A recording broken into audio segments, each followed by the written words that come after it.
അവതരിപ്പിക്കുന്ന ഈ സെഷൻ അള്ളാഹുവിൻ്റെ പ്രവാചകൻ സല്ലല്ലാഹു അലൈഹി വസല്ലം പറഞ്ഞു, വിശ്വാസികളായ നമ്മൾ അള്ളാഹുവിനോട് പ്രാർത്ഥിക്കേണ്ട ഒരു പ്രാർത്ഥനയുണ്ട്. പ്രവാചകൻ പഠിപ്പിച്ച ആ പ്രാർത്ഥന ഇങ്ങനെയാണ്: അല്ലാഹുമ്മ ഇന്നി അസ്അലുക്കൽ ആഫിയത ഫിദ്ദുനിയ വൽ ആഖിറ. അള്ളാഹുവേ, എനിക്ക് ഇഹലോകത്തും പരലോകത്തും നീ സൗഖ്യം നൽകണേ എന്നുള്ളതാണ്. ഈ സൗഖ്യമെന്ന് പറഞ്ഞാൽ ആരോഗ്യവും അതുപോലെ തന്നെ കർമ്മങ്ങൾ ചെയ്യുവാൻ, ഒരുമിച്ച് കൂട്ടുവാൻ, വാരിക്കൂട്ടുവാനുള്ള ആയുസ്സുമാണ്.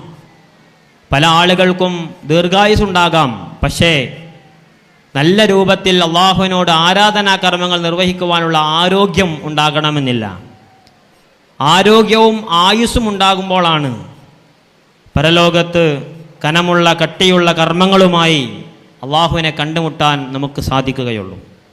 പ്രിയപ്പെട്ടവരെ, നമ്മുടെ മുൻപിലേക്ക് ആദ്യമായി കടന്നു വരുന്നത് ആരോഗ്യവും ആയുസ്സും ഇസ്ലാമിക വീക്ഷണത്തിൽ എന്ന വിഷയത്തെ സംബന്ധിച്ച് നമ്മെ അഭിസംബോധന ചെയ്യുന്നത് പ്രഗത്ഭനായ യൂട്യൂബ് ചാനലുകളെല്ലാം നിറഞ്ഞു നിൽക്കുന്ന ഡോക്ടർ തഹ്സീൻ നെടുവഞ്ചേരിയാണ്. അദ്ദേഹത്തെ വളരെ ആദരപൂർവം വേദിയിലേക്ക് ആരോഗ്യവും ആയുസ്സും ഇസ്ലാമിക വീക്ഷണത്തിൽ എന്ന വിഷയത്തെ അധികരിച്ചുകൊണ്ട് സംസാരിക്കുന്നതിന് വേണ്ടി സ്വാഗതം ചെയ്യുകയാണ്.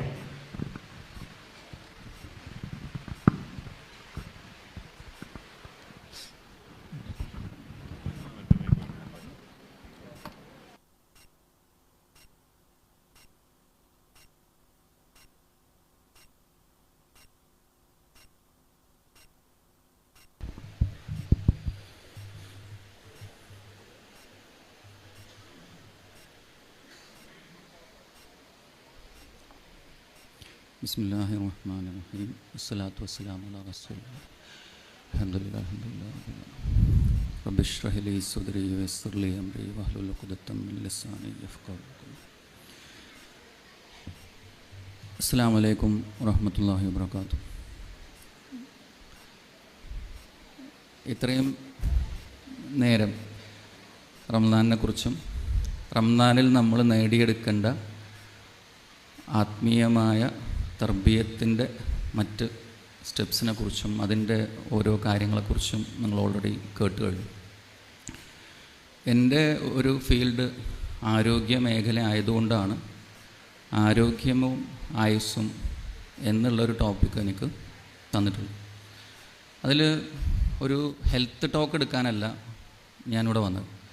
ഹെൽത്ത് ടോക്കുകളൊക്കെ നിങ്ങൾ കേട്ട പോലെ യൂട്യൂബിൽ ഇഷ്ടംപോലെ ഞാൻ ഓൾറെഡി ചെയ്തിട്ടുണ്ട്. ജനറൽ പബ്ലിക്കിന് വേണ്ടി, മുസ്ലിങ്ങളും അമുസ്ലിങ്ങളുമായിട്ടുള്ള ജനറൽ പബ്ലിക്കിന് വേണ്ടിയിട്ട് ഇറക്കിയിട്ടുള്ള ഒരുപാട് യൂട്യൂബ് ടോക്കുകൾ ഉണ്ടാവും. മിക്കവാറും ഹാർട്ടുമായി ബന്ധപ്പെട്ട വിഷയങ്ങളിലൊക്കെ അത് നമുക്കത് നോക്കാം.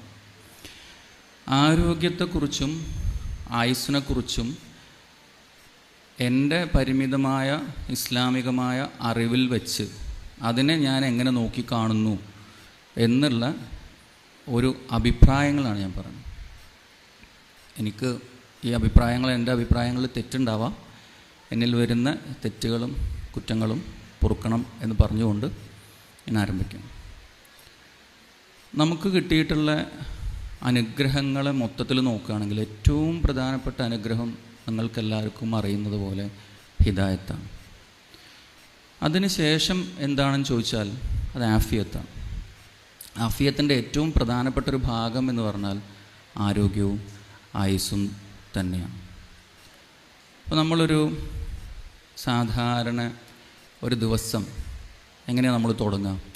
രാവിലെ എഴുന്നേൽക്കുന്നു, ടോയ്ലറ്റിലേക്ക് പോകുന്നു, നമ്മൾ മൂത്രമൊഴിക്കലും ടോയ്ലറ്റിലൊക്കെ കഴിഞ്ഞ് കഴിഞ്ഞാൽ പല്ല് തേക്കുന്നു, പിന്നെ നിസ്കാരവും കാര്യങ്ങൾക്കായിട്ട് പള്ളിയിൽ പോകുന്നു, അല്ലെങ്കിൽ നിസ്കരിക്കുന്നു, നമ്മളുടെ കൂടെയുള്ള മക്കളെയും ഭാര്യനെയും ബാക്കിയുള്ള ആൾക്കാരോടും സംസാരിക്കുന്നു, അവർ പറയുന്ന കാര്യങ്ങൾ നമ്മൾ കേൾക്കുന്നു, നമ്മൾ ഭക്ഷണം ഉണ്ടാക്കി തന്ന ഭക്ഷണം കഴിക്കുന്നു, നമ്മുടെ വാഹനത്തിൽ പുറത്തേക്ക് പോകുന്നു, ജോലി ചെയ്യുന്നു, അവനവൻ്റെ കാര്യങ്ങളെല്ലാം ചെയ്ത് തിരിച്ചു വരുന്നു, തിരിച്ചു വന്നിട്ട് അതിൻ്റെ ഇടയിലൊക്കെ ഭക്ഷണം കഴിക്കുന്നു, വെള്ളം കുടിക്കുന്നു, മലമൂത്ര വിസർജനം നടത്തുന്നു. ഇങ്ങനെ തിരിച്ചു വന്ന് നമ്മൾ ഉറങ്ങുന്നു. ഇങ്ങനെയായിരിക്കും നമ്മളുടെ എല്ലാവരുടെയും ഒരു ദിവസം. ഇനി നിങ്ങൾ ഈ കണ്ട അനുഗ്രഹങ്ങളൊക്കെ, ഇതൊക്കെ നമുക്ക് കിട്ടിയ അനുഗ്രഹങ്ങളാണ്.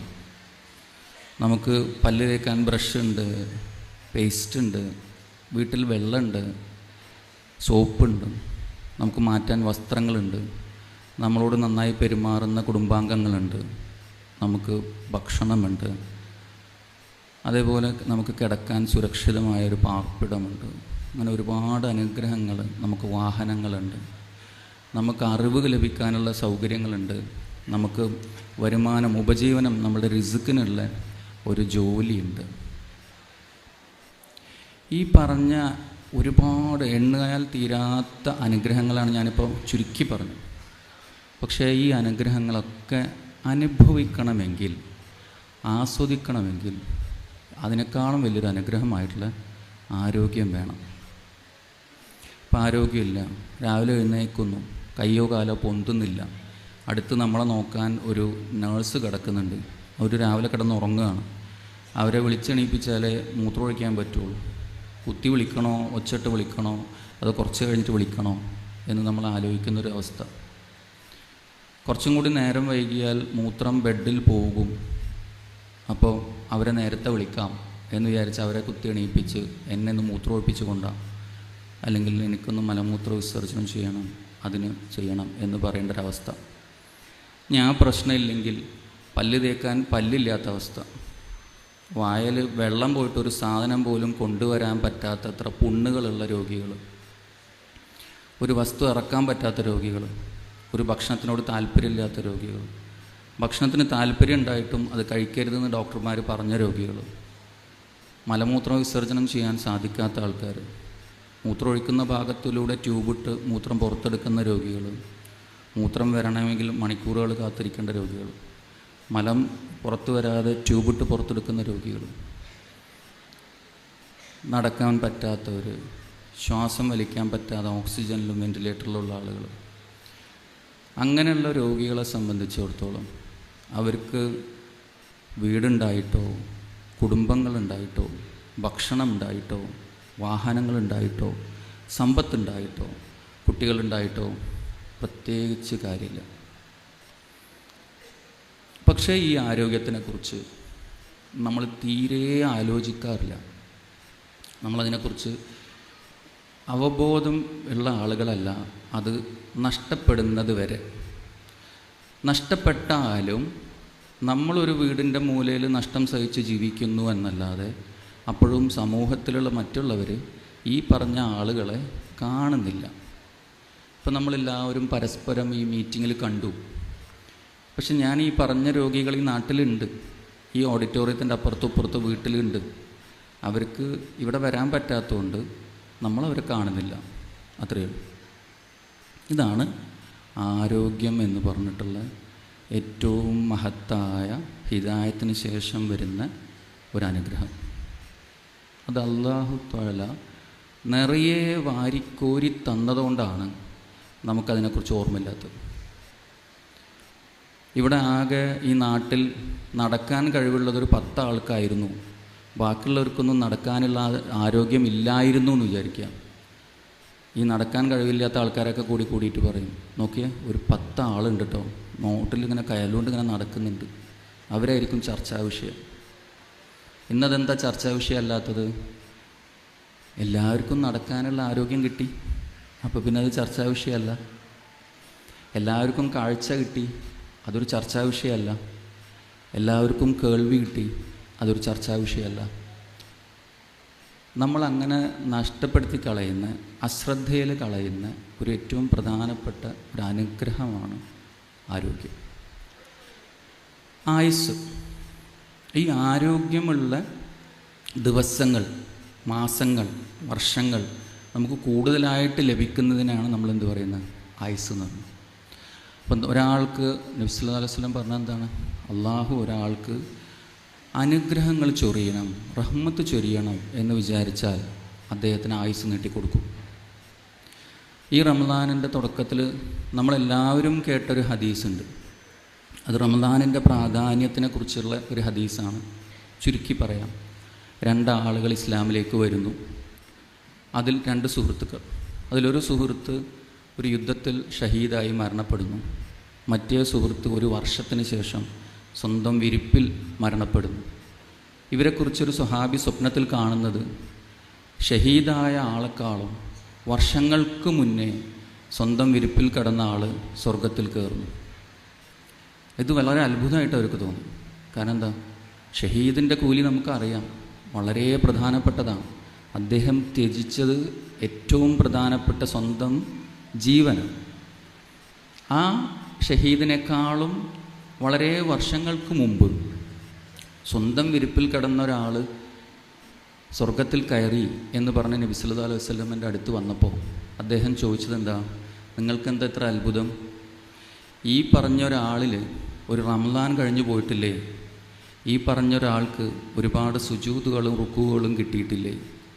അവർ തമ്മിലുള്ള അകലം ഭൂമിയും ആകാശവും തമ്മിലുള്ള അകലമാണ്. എന്താണ് പറഞ്ഞത്? ഈ പറഞ്ഞ ഷഹീദിനേക്കാളും മേലക്ക് 1 വർഷം കൊണ്ട് അയാൾ നേടിയത് ഒരു ദറജയാണ്.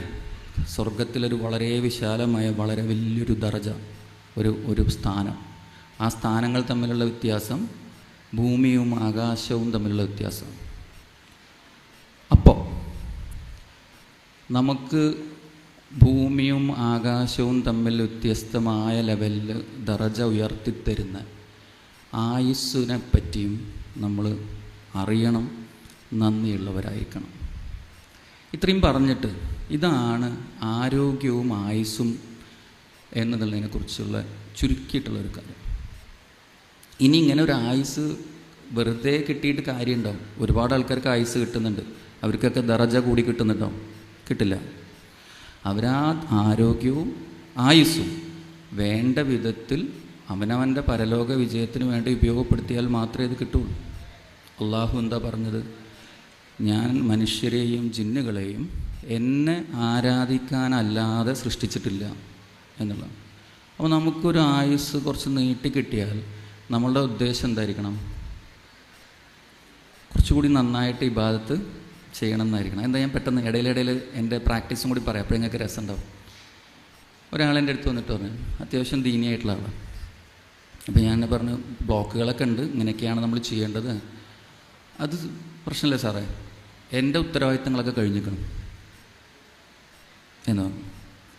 അപ്പോൾ ഞാൻ വെച്ചാൽ നിങ്ങളെ ഉത്തരവാദിത്തം എന്ന് പറഞ്ഞാൽ ജനിക്കുക, ജോലി എടുക്കുക, ഭാര്യനെ കല്യാണം കഴിക്കുക, കുട്ടികളുണ്ടാക്കുക, വീട് വെക്കുക, കുട്ടികളെ കെട്ടിക്കുക, അവർക്കൊരു ജോലിയാക്കുക, ഈ ഒരു ഉദ്ദേശത്തിനാണോ നിങ്ങൾ ഈ ഭൂമിയിൽ ജനിച്ചു വീണത്, അതോ അള്ളാഹ്ക്ക് ഇബാദത്ത് ചെയ്യാനാണോ എന്ന് ചോദിച്ചു. അപ്പോൾ ആ ശരിയാണ്, ഇബാദത്ത് ചെയ്യാനാണ്. അപ്പോൾ എനിക്കൊരു കൊല്ലം കുറച്ച് കൂട്ടി കിട്ടിയാൽ നല്ലത് തന്നെയാണ്. ഇത് ഈ വാക്ക് പറയുന്ന ആളുകൾ നമ്മളെ നാട്ടിൽ നിറച്ചുണ്ട്. ആ ധൈര്യമൊന്നും സത്യം പറഞ്ഞാൽ അസുഖം വന്ന എടുത്തിട്ടുണ്ടാവില്ല കേട്ടോ. കാരണം ഞങ്ങൾ ഈ മരണം ഫേസ് ചെയ്തിട്ടുള്ള, ഞങ്ങളെ കണ്ണിൻ്റെ മുമ്പിൽ മരണവെപ്രാളത്തിൽ പെടുന്ന രോഗികളെ നമ്മൾക്ക് കാണാറുണ്ട്. അവരെ രക്ഷിക്കാൻ വേണ്ടി നമ്മൾ പരമാവധി നോക്കാറുണ്ട്. ആ നോക്കുന്ന സമയത്ത് അവരുടെ മുഖഭാവവും അവരുടെ ഇടപെടലുകളിലൊന്നും ഈ ധൈര്യം കാണാറില്ല. ഇത് OPയിൽ നടന്നു വന്ന് പറയുന്നൊരു വാക്കാണ്. പക്ഷേ ഇതൊരു തെറ്റായ വാക്കാണ്.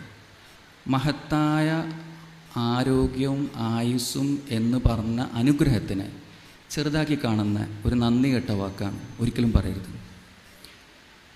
അത് കഴിഞ്ഞ് ഇങ്ങനെ നമുക്കൊരു ആരോഗ്യം കിട്ടി, അള്ളാഹു തന്നല്ലോ, നമ്മളെങ്ങനെ അതിനെ കൊണ്ട് നടക്കണം, എങ്ങനെ അതിനെ പരിപോഷിച്ച് കൊണ്ട് നടക്കണം. നമ്മളൊരു 10 ലക്ഷം ഉറുപ്പിയുടെ ഒരു കാറ് വാങ്ങി വിചാരിക്കാം.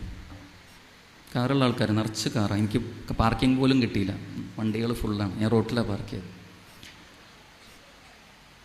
10 ലക്ഷം രൂപൻ്റെ കാറ് വാങ്ങിയാൽ വർഷത്തിൽ 10,000 രൂപയ്ക്ക് അതിനെ സർവീസ് ചെയ്യണം.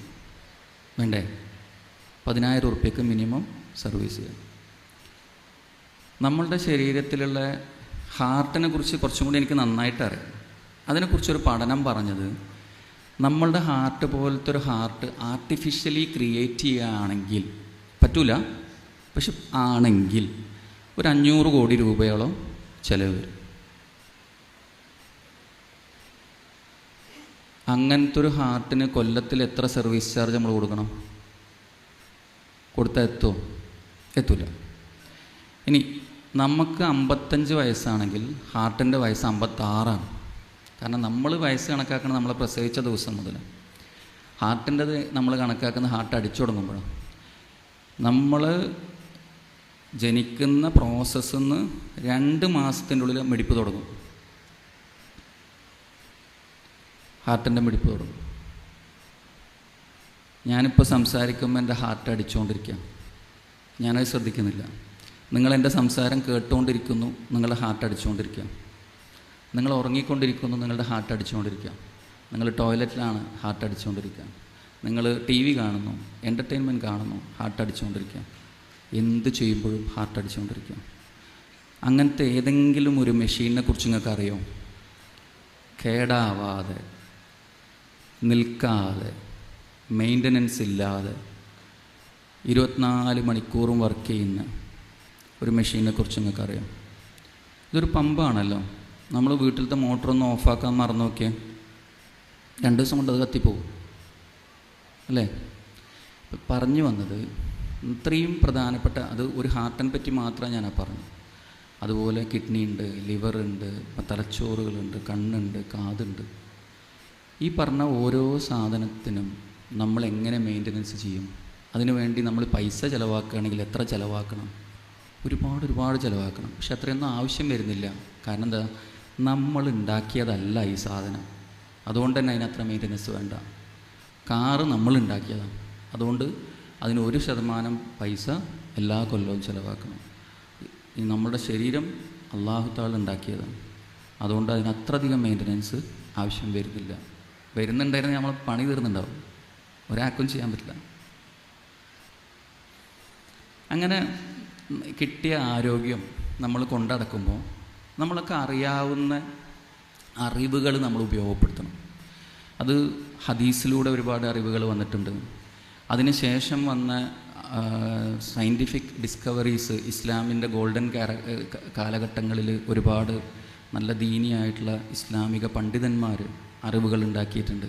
എനിക്ക് വളരെ ഇഷ്ടപ്പെട്ടൊരു ഭാഗമാണ്. എനിക്ക് ആരാണെന്ന് ഓർമ്മയില്ല. പണ്ട് നവോത്ഥാന ചിന്തകൾ എന്ന് പറഞ്ഞൊരു ബുക്കുണ്ട്. അലിജാലി അസദ് ബിഗോവിച്ച് എന്ന് പറഞ്ഞിട്ടുള്ള പണ്ടത്തെ ബോസ്നിയൻ പ്രസിഡൻറ്റിൻ്റെ ഒരു ബുക്കാണ്. അതിൽ നമ്മളെ ഇൻസ്പയർ ചെയ്യാൻ വേണ്ടിയിട്ട് അദ്ദേഹം പറഞ്ഞ കുറേ സ്റ്റോറികളിൽ ഒരു സ്റ്റോറി, അന്നത്തെ ഗോൾഡൻ കാലഘട്ടത്തിലെ ഒരു ഡോക്ടറോട് ഒരു ആശുപത്രി ഉണ്ടാക്കണം എന്ന് പറഞ്ഞു. അപ്പോൾ ആശുപത്രി ഉണ്ടാക്കാൻ പോയപ്പോൾ ഇതിന് സ്ഥലം കണ്ടുപിടിക്കണമല്ലോ. അപ്പോൾ ഇദ്ദേഹത്തിനോട് പലരും പല ടെക്നിക്ക് പറഞ്ഞു സ്ഥലം കണ്ടുപിടിക്കാൻ, അങ്ങനെ ഇങ്ങനെയാണ്. അദ്ദേഹം ചെയ്തത് എന്താണെന്ന് വെച്ചാൽ ഒരു ഇറച്ചി കഷ്ണം പല സ്ഥലങ്ങളിൽ കൊണ്ടുവച്ചു. ആ ഇറച്ചി കഷ്ണം കേടാവാൻ ഏറ്റവും നേരം വൈകിയ സ്ഥലം കണ്ടെത്തിയിട്ട് പറഞ്ഞു ഇതാണ് നല്ല സ്ഥലം. ഇന്നത്തെ പ്രിൻസിപ്പിൾ പറയുകയാണെങ്കിൽ ബാക്ടീരിയകളും വൈറസുകളും കുറവുള്ള ഒരു സ്ഥലത്താണ് അദ്ദേഹം അന്ന് ഹോസ്പിറ്റൽ കെട്ടിയത്. അപ്പോൾ അങ്ങനെ ഉള്ള സയൻറ്റിഫിക് ഡിസ്കവറീസ് പിന്നീട് എന്ത് സംഭവിച്ചു വെച്ചാൽ ഇസ്ലാമിൻ്റെ ആളുകൾ അവർ ചില മാമൂലുകളിലേക്ക് ഇസ്ലാമിനെ ചുരുക്കി കെട്ടി. അപ്പോൾ എന്ത് സംഭവിച്ചു? അറിവ് എന്ന് പറഞ്ഞ വിശാലമായ അള്ളാഹുവിൻ്റെ അനുഗ്രഹത്തിൽ നിന്ന് അവരൊരുപാട് സ്ഥലത്ത് പുറത്താക്കപ്പെട്ടു. അതിനെ ചുരുക്കി ഞാനൊരു അനുഭവത്തിലൂടെയും കൂടി പറയാം. ഒരാൾ അത്യാവശ്യം ദീനിയായിട്ടുള്ളൊരാൾ ഒരിക്കൽ ചികിത്സയ്ക്ക് എൻ്റെ അടുത്ത് വന്നു. അപ്പോൾ ഞാൻ ചികിത്സാ രീതികളൊക്കെ പറഞ്ഞപ്പോൾ മക്കൾ പറഞ്ഞു വാപ്പാക്ക് ഇംഗ്ലീഷ് മരുന്നൊന്നും പറ്റൂല, വാപ്പ അതിന് വിരോധിയാണ്. അപ്പോൾ ഞാൻ അദ്ദേഹത്തിനോട് സംസാരിച്ചു കഴിഞ്ഞപ്പം അദ്ദേഹം എന്നോട് പറഞ്ഞു അത് നമ്മളതല്ലല്ലോ. അവസാനം കുറേ സ്നേഹത്തിലെത്തിയപ്പോഴാണ് അത് പറഞ്ഞത്, അത് നമ്മളതല്ലല്ലോ. അപ്പോൾ ഞാൻ പറഞ്ഞു, അപ്പോൾ ഇതുവരെ ഞാൻ സ്പീഡിൽ ഓപ്പി നോക്കുകയാണ്, നല്ല തിരക്കാണ്.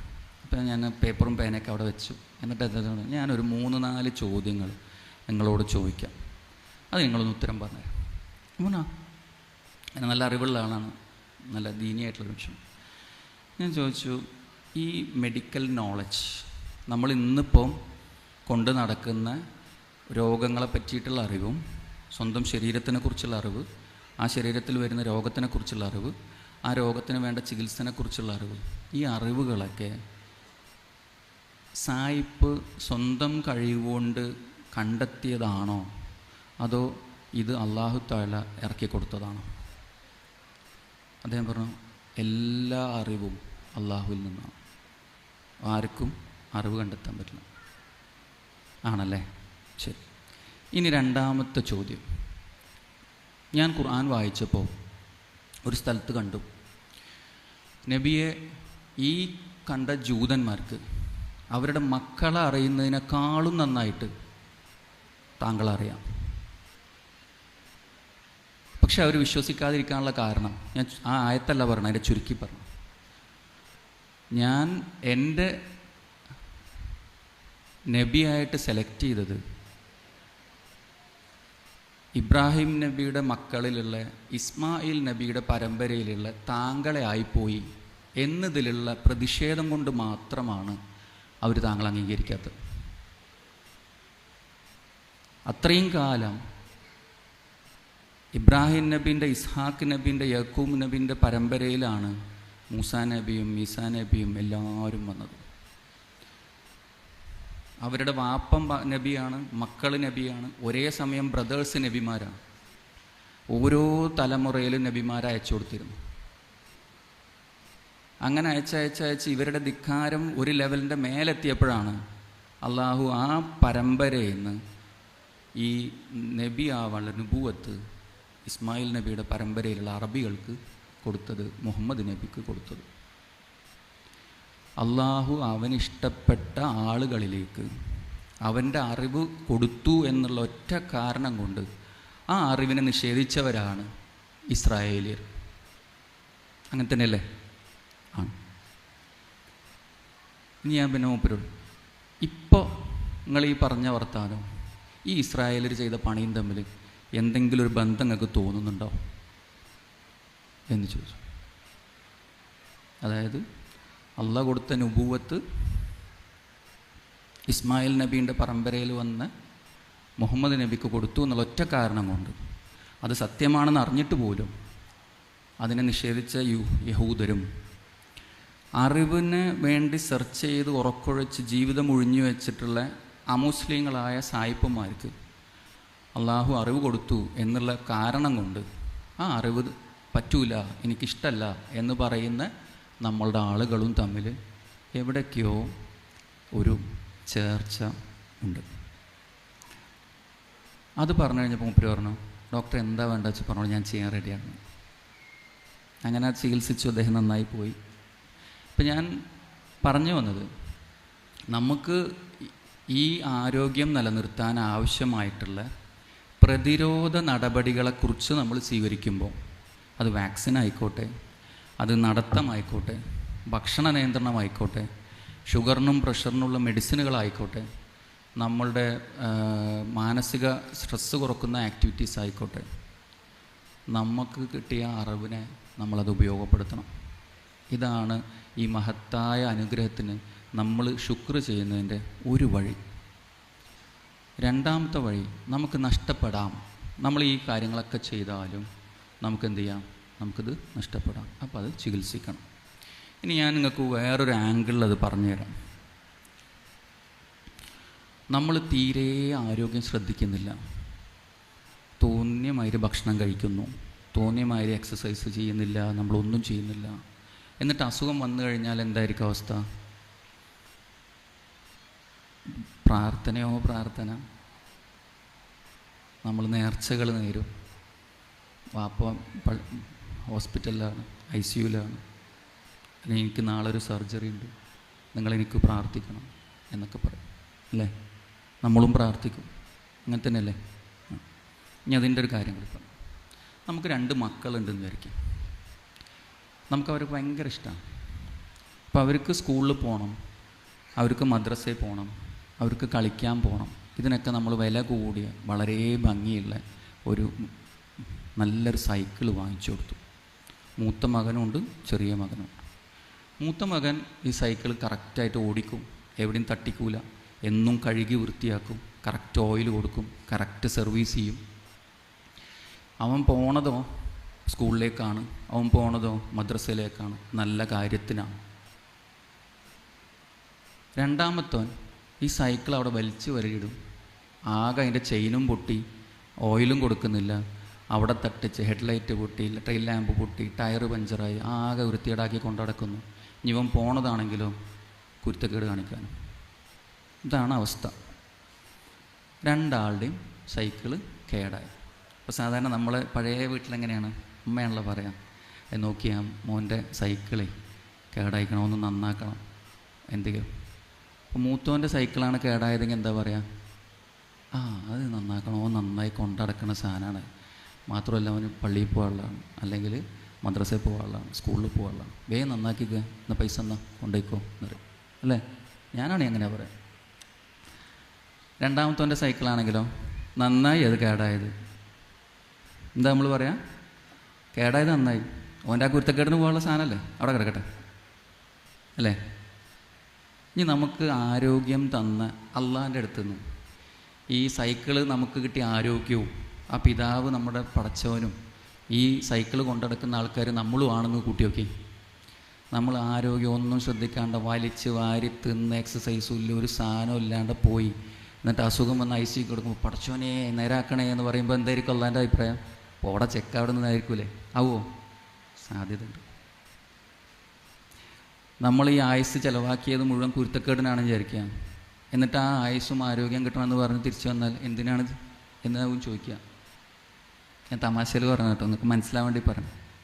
അപ്പോൾ ചുരുക്കി പറഞ്ഞാൽ നമ്മളുടെ ആരോഗ്യം നിലനിർത്തണമെങ്കിൽ നമ്മൾ ആരോഗ്യത്തിനെ കറക്റ്റായിട്ട് കൊണ്ടുനടക്കണം. അങ്ങനെയൊക്കെ കൊണ്ട് നടന്ന ഒരാളുടെ ആരോഗ്യം നഷ്ടപ്പെട്ട നമ്മൾ അള്ളാഹിനോട് പ്രാർത്ഥിച്ച് ആരോഗ്യം തിരിച്ചു കിട്ടണം എന്ന് പ്രാർത്ഥിക്കുമ്പോൾ പ്രാർത്ഥനയ്ക്ക് ആത്മാർത്ഥത ഉണ്ട്, ആ പ്രാർത്ഥനയ്ക്ക് വിലയുണ്ട്. അല്ലാത്ത പ്രാർത്ഥനകൾക്ക് എന്ത് വില? നമ്മൾ നോക്കിയിട്ടേ ഇല്ല, നമ്മൾ ആ അനുഗ്രഹത്തിന് വില വെച്ചിട്ടേ ഇല്ല, പിന്നെ എങ്ങനെ അള്ളാഹ് അതിന് ഉത്തരം തരും? അപ്പോൾ ഇതാണ് ഞാൻ ചുരുക്കി പറഞ്ഞത്. നമ്മളുടെ ആരോഗ്യം നിലനിർത്താൻ അള്ളാഹു ഇറക്കി തന്നിട്ടുള്ള എല്ലാ അറിവുകളും ഉപയോഗപ്പെടുത്തി നമ്മളതിലേക്ക് ശ്രമിക്കണം. 1.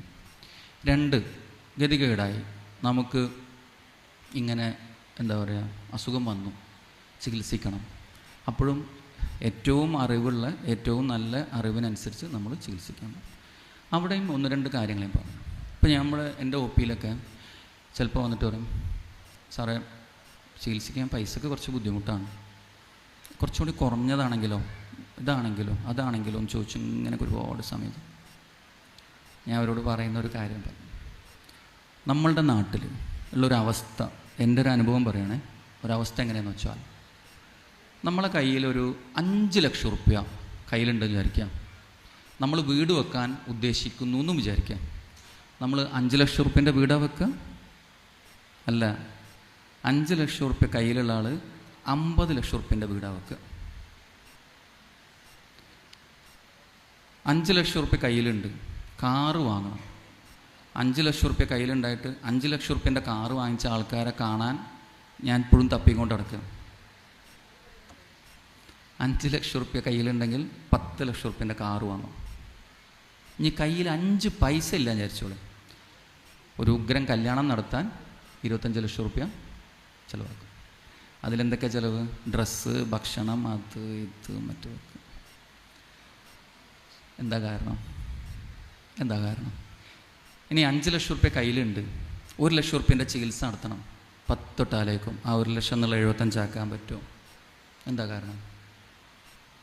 കാരണം നമ്മൾ ആരോഗ്യം എന്ന് പറഞ്ഞ ഒരു അനുഗ്രഹത്തിനെ അത്ര വലുതായിട്ടൊന്നും കണ്ടിട്ടില്ല. നമുക്കതൊരു സംഭവമല്ല. ഏതുവരെ ആ സാധനം ഏകദേശം ഇവിടെ അങ്ങോട്ട് എത്തി തീരുന്നതിൻ്റെ തൊട്ട് മുമ്പുള്ള പോയിന്റിൽ കൂടെയുള്ള ബൈസ്റ്റാൻഡേഴ്സ് ഞങ്ങളടുത്ത് പറയുന്ന വേറൊരു വാക്കുണ്ട്, ഡോക്ടർ പൈസ ഒരു പ്രശ്നമല്ല കേട്ടോ, ഞങ്ങൾ എങ്ങോട്ട് വേണമെങ്കിൽ കൊണ്ടുപോകാം. ഇതേ ആൾക്കാർ പറഞ്ഞ വാക്ക്. ഇത് രണ്ടും ഞങ്ങൾ കേൾക്കണം. ഒരാളിത് മറ്റതും പറഞ്ഞിട്ടുണ്ടാവും, തൊട്ടപ്പുറത്ത് വരുന്ന ആൾ മറ്റതും പറഞ്ഞിട്ടുണ്ടാവും. ഇത് രണ്ടും കേൾക്കുമ്പോൾ നമുക്ക് തോന്നും ഇതിപ്പോൾ എന്താ സംഭവം. പറയണ വാക്ക് ഞങ്ങൾ എങ്ങോട്ട് വേണമെങ്കിൽ കൊണ്ടുപോകാം. ചില ആൾക്കാർ വളരെ വിശാലമായിട്ടൊക്കെ പറയും, ലോകത്ത് എവിടെയെങ്കിലും ചികിത്സ ഉണ്ടെങ്കിൽ നടത്താൻ ഞങ്ങൾ തയ്യാറാണ്. അപ്പോഴല്ല, നമ്മൾ ആദ്യം മുതലേ പണിയെടുത്ത് തുടങ്ങണം.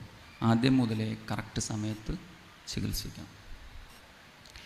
ഇങ്ങനെ നമ്മളൊരു ചികിത്സ ചെയ്തു, നമ്മളിപ്പോൾ ഒരു ഓപ്പറേഷൻ ചെയ്തു, നമുക്ക് ആരോഗ്യം വീണ്ടും കിട്ടിക്കഴിഞ്ഞാൽ നമ്മളെ നാട്ടിലുള്ള അടുത്ത ഒരു പ്രശ്നം, പലപ്പോഴും പ്രായമുള്ള വാപ്പാർക്ക് മക്കൾ ചികിത്സിച്ചിട്ടാണ് വരിക. എന്നിട്ട് മക്കൾ അടുത്ത പ്രാവശ്യം ഒ പിയിലേക്ക് കയറുന്നതിന് മുമ്പ് വാപ്പാനെ പുറത്തിരുത്തിയിട്ട് എൻ്റെ അടുത്ത് ഓടി വന്നിട്ട് പറയും, അതെ വാപ്പ 5 നേരം പള്ളിയിൽ പോകുന്നുണ്ട് കേട്ടോ, വാപ്പ ബാങ്ക് കൊടുക്കാൻ പോകുന്നുണ്ട്, അതൊന്നും പറ്റില്ല എന്ന് ഡോക്ടറാണ് പറഞ്ഞേക്കിട്ടോ. അപ്പോൾ പിന്നെ എന്തിനാണ് ചികിത്സിച്ചത്? എന്തായിരുന്നു ചികിത്സൻ്റെ ലക്ഷ്യം? ഇയാളെ ചികിത്സിച്ച് മൂലക്ക് ഇരുത്തായിരുന്നു? അല്ല. നമ്മളെ ചികിത്സൻ്റെ ലക്ഷ്യം എന്തായിരുന്നു? ഇദ്ദേഹം ചികിത്സിച്ച് മുമ്പ് മൂപ്പർ ചെയ്തിരുന്ന എന്തൊക്കെ ഇബാദത്തുകളുണ്ടോ ആ ഇബാദത്തുകളൊക്കെ ഭംഗിയായിട്ട് കുറച്ചും കൂടി നന്നായിട്ട് ചെയ്യാനുള്ള ഒരു അവസരം അദ്ദേഹത്തിന് ഉണ്ടാക്കി കൊടുക്കുക എന്നുള്ളതായിരുന്നു നമ്മുടെ ലക്ഷ്യം. അത് മക്കൾക്ക് മനസ്സിലാവുന്നില്ല. ഞാൻ പറയാറില്ല, ഞാൻ ഭയങ്കര ചിലപ്പോൾ ദേഷ്യപ്പെട്ടിട്ട് പറയും, നിങ്ങളെ വായിലുള്ളത് പറയാനല്ല എൻ്റെ വായിരിക്കണമെന്ന് തന്നെ പറയും. പക്ഷേ കാര്യം ഇത് എന്തുകൊണ്ട് അങ്ങനെ പറയേണ്ടി വരുന്നത് വെച്ചാൽ, നമ്മളെ എന്തിനാണ് ചികിത്സിച്ചത് എന്നുള്ളതിനെക്കുറിച്ച് നമുക്കൊരു ധാരണ ഇല്ല. ചികിത്സിച്ചതിൻ്റെ ധാരണ നമുക്ക് ആയുസ് നീട്ടിക്കിട്ടണം, ആരോഗ്യം കിട്ടണം, അതെന്തിനു വേണ്ടി? കുറച്ചും കൂടി നന്നായിട്ട് ഇബാദത്തെടുക്കണം. 1 വർഷം എക്സ്ട്രാ കിട്ടിയാൽ ഭൂമിയും ആകാശവും തമ്മിലുള്ള വ്യത്യാസമുള്ള സ്വർഗത്തിൻ്റെ ദർജ കിട്ടും. ആ ദർജ കിട്ടണം. അത് വീട്ടിൽ നിന്ന് കിട്ടും. അപ്പോൾ അദ്ദേഹത്തിൻ്റെ ആരോഗ്യം തിരിച്ചു വരുന്നതിനനുസരിച്ച് എന്തായിരുന്നു പറയേണ്ടത്? പാപ്പാക്ക് എപ്പോഴാണ് ഡോക്ടറെ പള്ളിയിൽ പോകാൻ പറ്റുക? ആ ചോദ്യമായിരുന്നു കേൾക്കേണ്ടത്. കേൾക്കുന്നില്ല. അപ്പം നോമ്പെടുക്കുന്നുണ്ട്, കുഴപ്പമില്ലല്ലോ, കുഴപ്പമില്ല. ഇങ്ങനെ കുറച്ചും കൂടി നമ്മൾ പറ്റുന്നിടത്ത് കേട്ടോ, പറ്റാത്തടത്തല്ല. ഞാനിപ്പം എല്ലാവരും വയ്യാത്ത ആൾക്കാരൊക്കെ നോമ്പെടുക്കണം, വയ്യാത്ത ആൾക്കാരൊക്കെ പള്ളിയിൽ പോകണം എന്ന് ഞാൻ പറഞ്ഞ് നിങ്ങൾ എവിടെയും പോയി പറയരുതേ. ഞാനതിന് സത്യം പറഞ്ഞാൽ എതിരാണ്. ഹജ്ജിന് പോയ സമയത്തൊക്കെ അവിടെ ഒരിക്കലും വയ്യാത്ത ആളുകൾ റൂം പോലും ബുക്ക് ചെയ്യാണ്ട് റോട്ടിൽ ആ വെയിലത്ത് കിടന്ന് മരിക്കുക. ഇതുപോലെ നമ്മളെ നാട്ടിൽ ഒരു തരത്തിലും ആരോഗ്യമില്ലാത്ത ആൾക്കാർ കഷ്ടപ്പെട്ട് നോമ്പെടുക്കുകയാണ്. അപ്പോൾ എൻ്റെ കൂടെ ടൈപ്പ് ചെയ്യുന്നതൊരു അമുസ്ലിം ലേഡിയാണ്. അവർക്ക് തോന്നുകയാണ് ഇത് എന്തൊരു ഇസ്ലാമാണ്, എന്തൊരു മോശമാണ്, എന്തൊരു കരുണയില്ലാത്ത റബ്ബാണ് എന്ന് പറയിപ്പിക്കുകയാണത്. ചെയ്യരുത്. നോമ്പ് പറഞ്ഞപ്പോൾ തന്നെ എന്താ പറഞ്ഞെന്താ, നിങ്ങൾക്ക് വയ്യെങ്കിൽ എടുക്കണ്ട, സ്ഥിരം രോഗിയാണ്, ഫിദിയ കൊടുത്തോളി, അത് കൊടുക്കുക. അതിനെക്കുറിച്ചൊന്നും എനിക്ക് അഭിപ്രായ വ്യത്യാസമില്ല, അതൊക്കെ ചെയ്യണം. പക്ഷേ ആരോഗ്യമുള്ള ആൾക്കാർ, അവർക്ക് മക്കൾ ചികിത്സ കഴിഞ്ഞ് വന്നാൽ വെറുതെ അവരെ ഇരുത്തല്ല, എപ്പോഴാണ് പള്ളിയിൽ പോകേണ്ടത്, ഇങ്ങനെ കാര്യങ്ങളൊക്കെ ചോദിക്കും. ഇനി ഇതിന് ഏറ്റവും പ്രധാനപ്പെട്ട ഒരു കാര്യം കൂടി പറഞ്ഞ് ഞാൻ നിർത്താം. എനിക്ക് ഏറ്റവും വിഷമവും ദേഷ്യമൊക്കെ വരുന്ന ഒരു ചോദ്യമുണ്ട്. ഡോക്ടറെ, ഈ മരുന്നേ ഇനിയിപ്പോൾ എല്ലാ ദിവസവും കഴിക്കേണ്ടി വരുമോ? വല്ലാത്തൊരു കഷ്ടപ്പാടായല്ലോ ഞാൻ ചോദിക്കും. അപ്പം ദേഷ്യം വരുന്നത് എനിക്കല്ല, അതുകൊണ്ടല്ല, സങ്കടം കൊണ്ടാണ്. അതായത് ചികിത്സ എന്ന് പറഞ്ഞ് ഒരു മഹത്തായ അനുഗ്രഹത്തിന് ഒരു ശാപമായിട്ടാണല്ലോ ഈ മനുഷ്യന്മാർ മനസ്സിലാക്കണമെന്ന് ആലോചിക്കുമ്പോഴാണ് സങ്കടം തോന്നുന്നത്. ഞാൻ അവരോട് പറയും, നിങ്ങളൊരു 30-40 കൊല്ലം മുമ്പാണ് ജീവിച്ചിരുന്നെങ്കിൽ ഈ ചികിത്സയൊന്നുമില്ല. നിങ്ങളിപ്പോൾ ഏകദേശം മണ്ണിൻ്റെ അടിയിൽ എത്തേണ്ട സമയം കഴിഞ്ഞിരിക്കണം. അന്നത്തെ ആവറേജ് ലൈഫ് സ്പാൻ എന്ന് പറഞ്ഞത് 50 വയസ്സ് 55 വയസ്സാണ്. ഈ ഒരു പോലത്തെ ഒരു അറ്റാക്കൊക്കെ കഴിഞ്ഞാൽ തീരുമാനമായിട്ടുണ്ടാവും.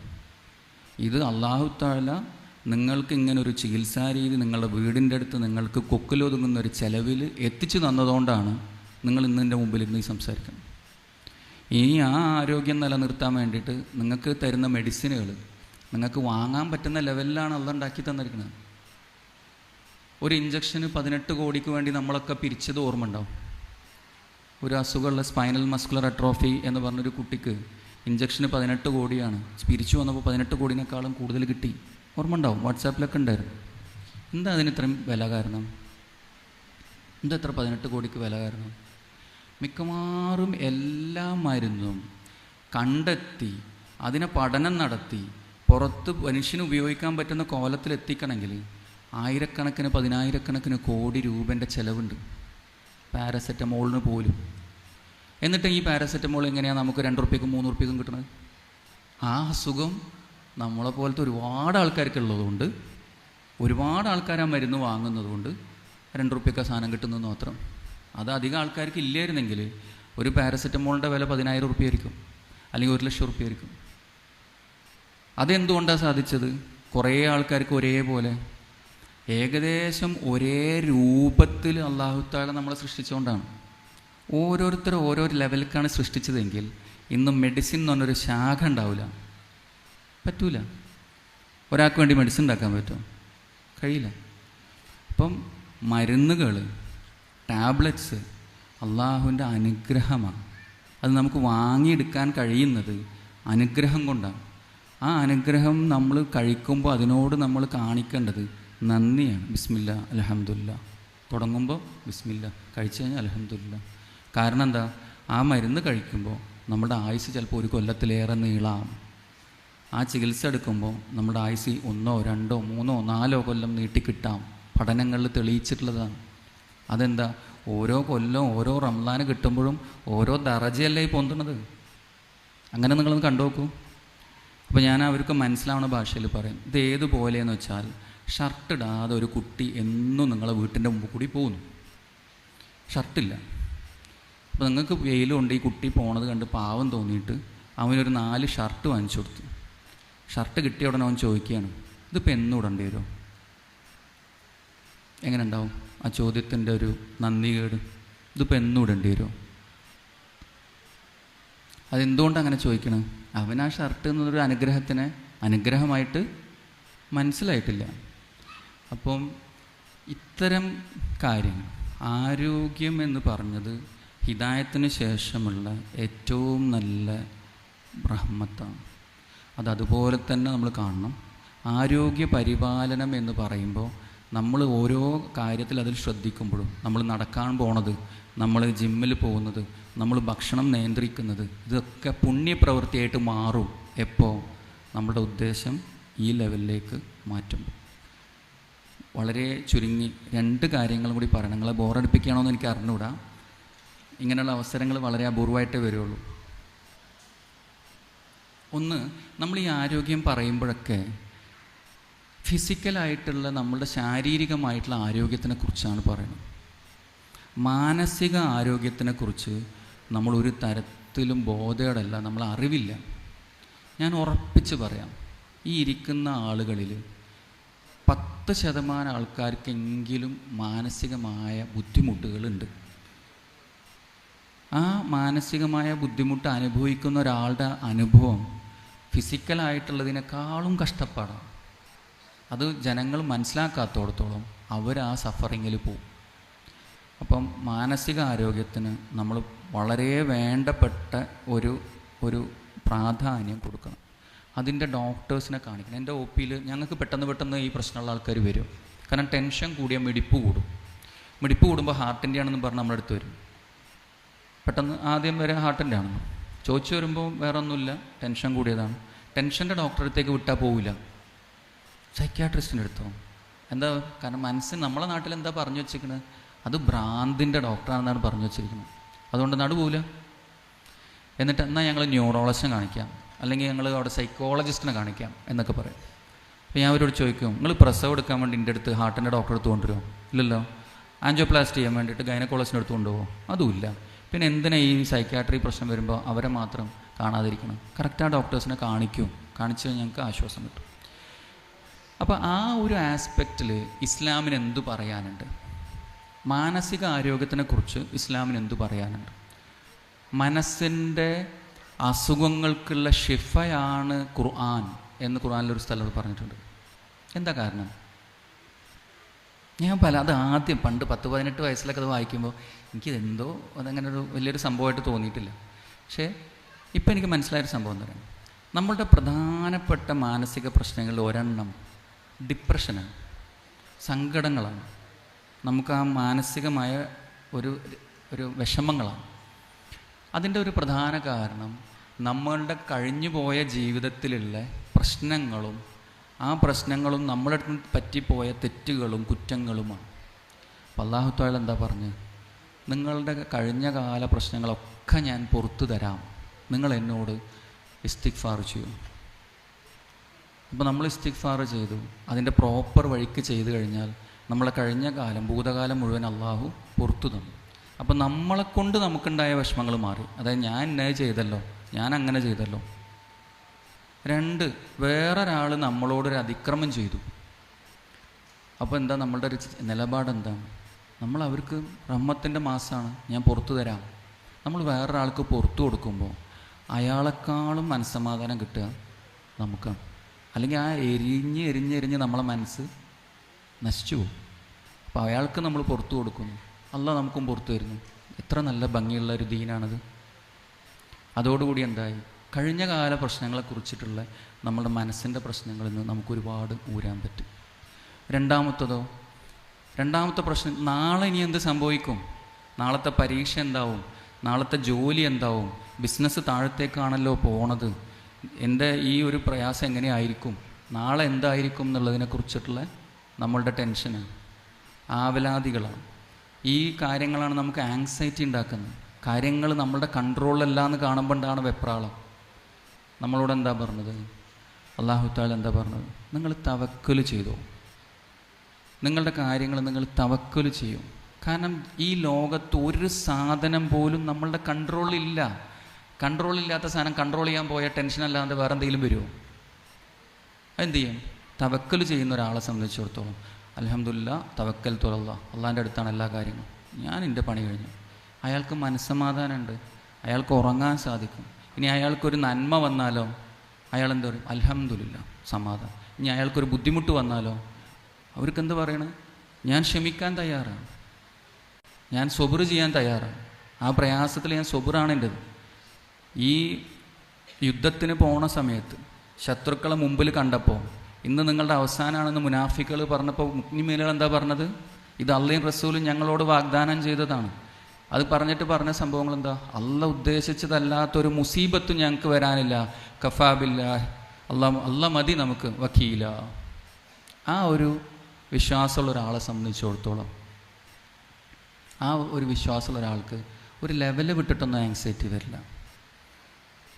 അപ്പോൾ നമ്മളുടെ മനസ്സിൻ്റെ ഉള്ളിലുള്ള സങ്കടങ്ങളും ഡിപ്രഷനുകളും നമ്മൾ പൊറുക്കലിനെ തേടുന്നതിലൂടെയും നമുക്ക് ഒഴിവായി കിട്ടും. അതുപോലെ ആങ്സൈറ്റി, നമ്മുടെ ഭാവിയിലുള്ള ആങ്സൈറ്റി തവക്കൽ ചെയ്യുന്നതിലൂടെയും ഒഴിവായി കിട്ടും. ഇത്രയും കാര്യങ്ങൾ പറഞ്ഞിട്ട് ഞാൻ നിർത്തുകയാണ്. ഇതൊരു ഇൻട്രാക്റ്റീവ് സെഷൻ അല്ല എന്നുള്ളതുകൊണ്ട് ക്വസ്റ്റ്യൻസ് ചോദിക്കാൻ അവസരമുണ്ടെന്ന് തോന്നുന്നില്ല. പിന്നെ ഈ പറഞ്ഞ കാര്യങ്ങൾ ഞാനും എൻ്റെ അടുത്ത് പറയുന്ന കാര്യങ്ങളാണ്, നിങ്ങളോട് മാത്രം പറയുന്ന കാര്യങ്ങളല്ല. അപ്പോൾ നിങ്ങൾ വിചാരിക്കണം ഡോക്ടർ ആരോഗ്യം ഭയങ്കര സംഭവമായിട്ട് കൊണ്ടടക്കുന്നുണ്ട്. അങ്ങനെയൊന്നുമല്ല. എൻ്റെ അടുത്തും മിസ്റ്റേക്സ് ഉണ്ട്, ഇല്ല എന്ന് പറയുന്നില്ല. പക്ഷേ മെഡിസിൻ കറക്റ്റ് കഴിക്കുന്നുണ്ട്, ജിമ്മിൽ ഇടയ്ക്ക് പറ്റുന്ന സമയത്തൊക്കെ പോകുന്നുണ്ട്, ഭക്ഷണം നിയന്ത്രിക്കാൻ ശ്രമിക്കുന്നുണ്ട്. ഈ കാര്യങ്ങൾ നിങ്ങളും ശ്രമിക്കുക. ആ ആരോഗ്യം എന്ന് പറഞ്ഞാൽ നമ്മളുടെ അശ്രദ്ധയിൽ നമ്മൾ പോകുന്ന വളരെ ബൃഹത്തായ ഒരു അനുഗ്രഹത്തിനെക്കുറിച്ച് അറ്റ്ലീസ്റ്റ് നമ്മൾ വർത്തമാനത്തിലെങ്കിലും മോശമായിട്ട് പറയാതിരിക്കുക, ഒരു തരത്തിലും അതിനെ ഒരു പുച്ഛിച്ച് സംസാരിക്കാതിരിക്കുക. അത്രയും കാര്യങ്ങൾ പറഞ്ഞിട്ട് നിർത്തുന്നു. നമുക്കെല്ലാവർക്കും, ഇവിടെ കൂടിയ എല്ലാവരും ഒരു കാര്യം എപ്പോഴും ഓർക്കേണ്ടത്, നമ്മളോട് വിദ്വേഷമുള്ള ആൾക്കാരോടൊക്കെ നമ്മൾ ഇന്ന് തന്നെ വിട്ടുകൊടുക്കുക, ഫൊർഗീവ് ചെയ്യുക. അള്ളാഹിനോട് നമ്മൾ ഇസ്തിഗ്ഫാർ ചെയ്യുക. നമ്മൾ പഴയ കാര്യങ്ങൾ കഴിഞ്ഞു, ഇന്ന് തന്നെ നമ്മൾ തവക്കൽ ചെയ്യുക. നമ്മൾ ആ നാളത്തെ കാര്യങ്ങൾ പ്രശ്നങ്ങളൊക്കെ തീർന്നു. ആരോടും വിദ്വേഷവും പകയും ഒന്നുമില്ലാണ്ട് ഉറങ്ങാൻ പറ്റുന്ന ഒരു അവസ്ഥയിലേക്ക് നമ്മൾ എത്തിപ്പെടുകയും ചെയ്യുക. ഇത്രയും പറഞ്ഞ് നിങ്ങൾ നിർത്തുന്നു. നിങ്ങൾക്ക് എല്ലാവർക്കും അല്ലാഹു തആലാൻ്റെ അപാരമായ ആരോഗ്യം എന്ന മഹത്തായ അനുഗ്രഹം ഉണ്ടാവട്ടെ എന്ന് പ്രാർത്ഥിച്ചുകൊണ്ട് നിർത്തുന്നു. അസ്സലാമു അലൈക്കും വറഹ്മത്തുള്ളാഹി.